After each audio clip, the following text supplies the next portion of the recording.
ketahui ada 5 cara untuk mendominasi dunia, dan sebagian besar masih didominasi dikendalikan oleh Amerika. 3 sudah kita buka, yaitu currency domination, trade domination, military domination. Sisanya kita tidak terangkan yang 2 lagi, hanya buat mereka yang butuh. Saya yakin gak banyak kok orang yang butuh beginian. Ini ilmu apaan sih, abal-abal gitu ya. Baik, dari currency domination dan military domination, Amerika yang menang. Tapi trade domination, Tiongkok yang menang. Kita lanjut. Dari 3 hal tersebut, Cina mengambil 1, sekali lagi, yaitu trade domination. Yang 2 lagi, ini peluang bagi Indonesia. Sekali lagi, tapi bagi yang ngerti ngelola negara, wes tak simpen wae lah. Orang banyak yang gak peduli untuk Indonesia menjadi berpeluang besar mendominasi yang 2 tadi. Indonesia malah lebih jatuh cinta sama Cina atau sama Amerika. Wes biarin. Nanti yang 2 ini kita simpan aja buat nanti ya. Oke, kita lanjut.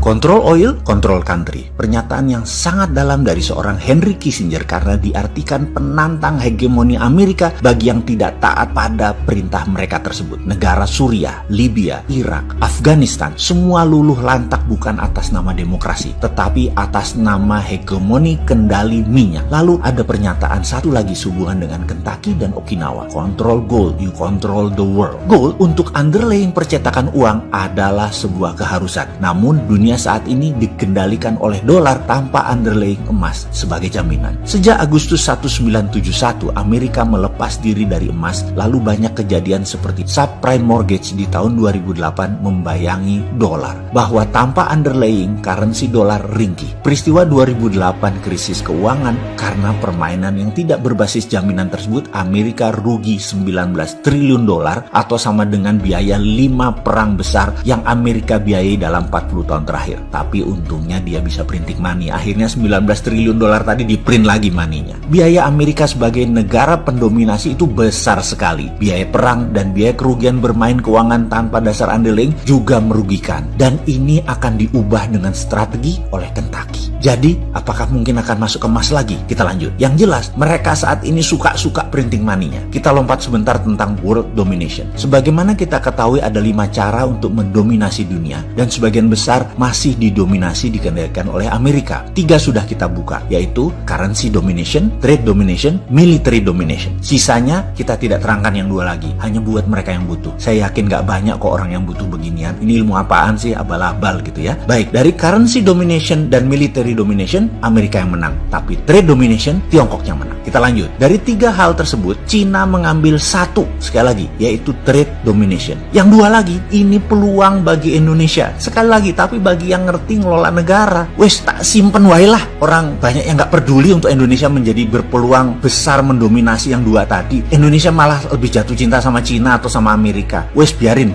Nanti yang 2 ini kita simpan aja buat nanti ya. Oke, kita lanjut. Kita bicara tentang currency domination lebih dalam lagi sekarang. Semua masih ingat kan di tahun 97-98 di mana serangan ekonomi hitman kepada pemerintahan Soeharto menyerang rupiah dari 2.700 ke 15.000 hanya dalam waktu 6 bulan. Indonesia rontok. Krisis moneter lalu menjadi krisis politik. Waktu itu, inilah hal yang dilakukan di Kentucky, yaitu melakukan simulasi hal ini. Amerika sedang melakukan simulasi mengantisipasi supaya dolar tidak menjadi seperti subprime mortgage lagi, dan bagaimana saat ini bersamaan bisa menyerang sebuah negara. Nama simulasinya adalah currency warfare simulation. Anda akan tegang bagaimana simulasi itu mereka lakukan. Semua dengan perhitungan matematik yang sangat rinci, algoritma yang sangat jelimet. Mereka melakukan semua atas nama dollar reset value. Reset value ini dinaikkan, bisa diturunkan dolarnya. Jadi misalnya dalam ruangan tersebut ada 200 monitor lebih, setiap monitor ada nama negara, peta, dan nilai kurs terhadap dolar saat itu. Lalu mesin kalkulasi dinyalakan. Naik 20% nilai dolar. Apa yang terjadi pada Amerika? Apa yang terjadi pada negara Tiongkok? Apa yang terjadi pada Indonesia? Lalu keluar warna hijau artinya aman, kuning artinya bahaya, orange artinya bahaya 2, merah artinya bahaya 3, hitam artinya fail atau collapse negara tersebut. Sekali lagi, dolar dicetak dan beredar 70% uang kartal dolar dolar tersebut beredar di luar homelandnya Amerika. Saat ini dolar dicetak tanpa underlaying, karena kalau berdasarkan deposito emas yang mereka miliki, maka nilai dolar yang dicetak sudah kelebihan 100 kali lipat nilainya dari saat ini. Jadi dolar currency-nya over value. Jadi dollar reset value adalah satu hal yang pasti dilakukan. Simulasinya banyak ragam, di mana ketika saya hadir, yang mereka simulasikan adalah mereka menerbitkan dolar baru. Dolar jenis baru ini diterbitkan di mana dolar lama nilainya dipotong hingga 50%, didiskon hingga 50%. Skenarionya dolar baru tidak terlalu jauh over value-nya, yaitu hanya 20%, hanya 20 kali dari nilai depository emas, dan bisa dengan cepat dinaikkan dengan strategi goldnya nilainya dinaikkan. Jadi, atau selain goldnya dinaikkan adalah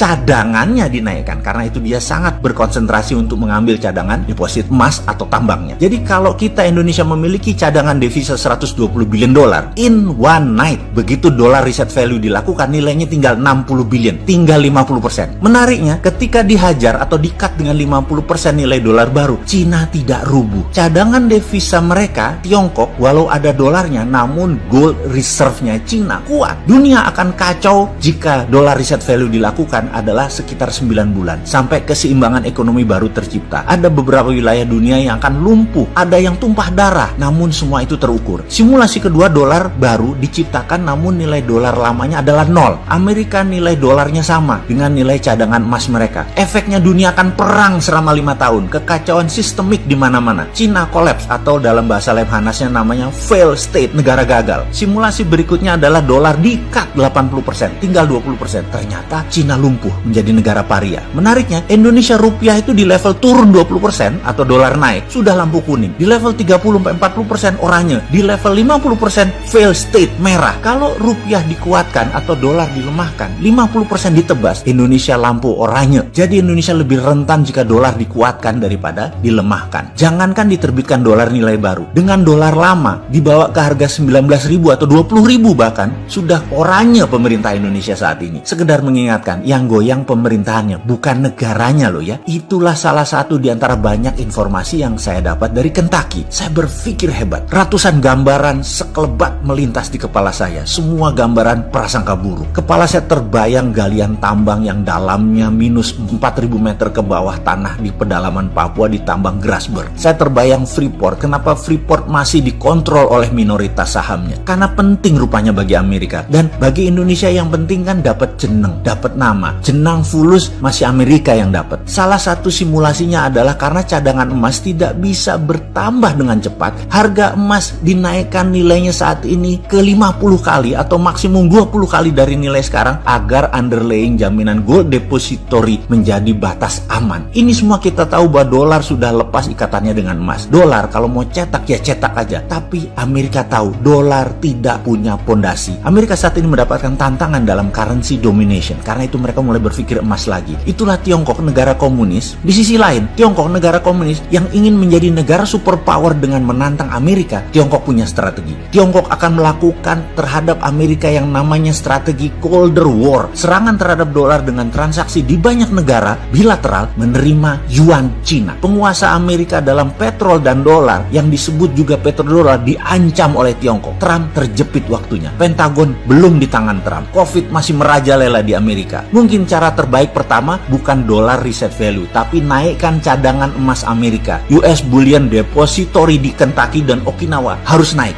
Sebentar, Okinawa Bullion Depository itu bukannya materialnya koper konsentrat Freeport ya? Cadangan Grasberg yang 20 tahun ke depan masih 3.000 ton itu emasnya. Kenapa kita nggak minta bagi hasil emasnya ya? Kok malah koper tembaganya ya? Konsentrat lagi. Ya, begitu deh.